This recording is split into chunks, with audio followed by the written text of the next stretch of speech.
Terus terang, awalnya saya ragu, tidak percaya pengungkapan peristiwa matinya Brigadir J ini bisa terungkap dengan baik. Alhamdulillah, terima kasih.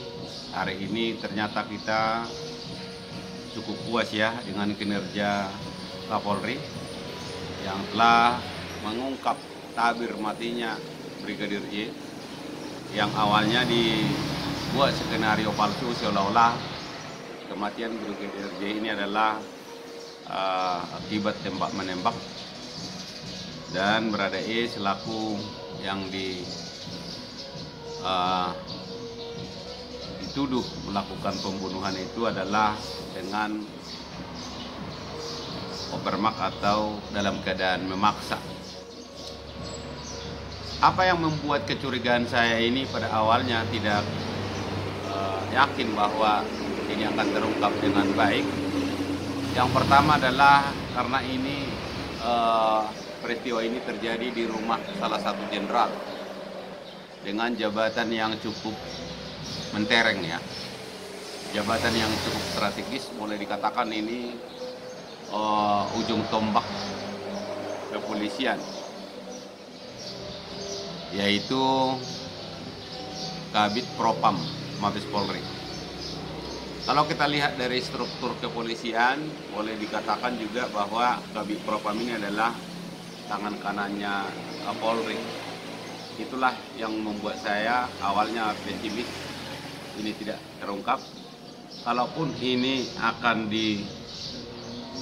disimpulkan bahwa ini adalah pembunuhan, awalnya saya tidak yakin akan sampai menyentuh Irjen Verdi Sambo, tapi ternyata terungkap dan menyentuh, dan oleh kesimpulan yang disampaikan oleh Mabes Polri bahwa ini adalah pembunuhan yang diduga menjadi intelektual kader atau otak pelakunya adalah FS, dan karena itu yang bersangkutan telah ditetapkan tersangka.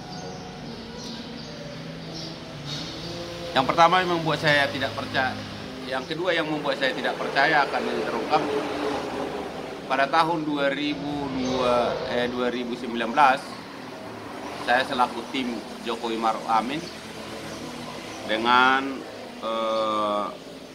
relawan yang kami bawa yaitu Bravo 5.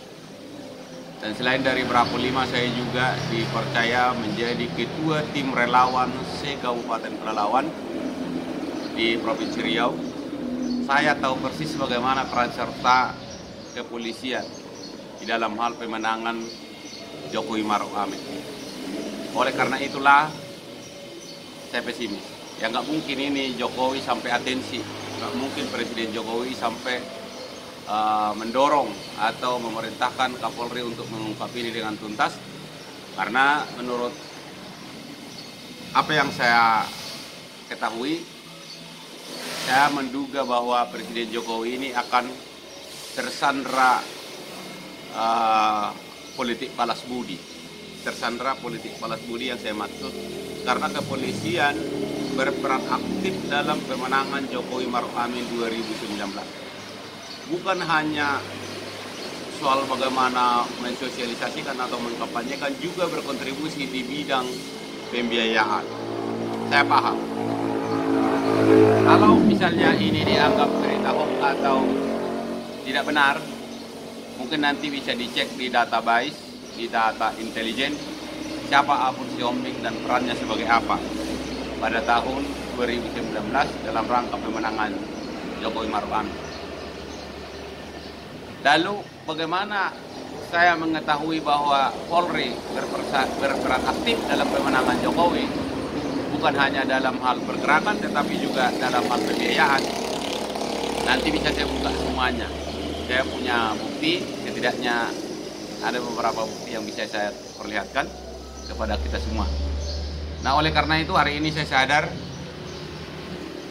ternyata tidak baik ketika misalnya Pilpres itu harus, atau pemilu itu harus melibatkan alat negara sekelas Polri. Biarlah kepolisian kita menjadi independen. lepas dari segala tekanan politik dan lepas dari intrik-intrik atau yang ada upaya-upaya umum untuk memperalat institusi Polri. Karena ketika ini diterus-teruskan, kepolisian kita ini dimanfaatkan atau digunakan oleh incumbent untuk kepentingan pemenangan pemilu berikutnya, mungkin nanti kepolisian ini tidak akan pernah bisa baik. Oleh karena itu, kedepannya kita harus mendorong bagaimana Polri itu menjadi tim betul-betul yang independen, institusi yang independen, yang lepas dari segala ikut campur politik, campur tangan politik. Itu mungkin yang bisa saya sampaikan pada sore hari ini. Ini untuk sekadar renungan kita bersama. Sekian dan terima kasih.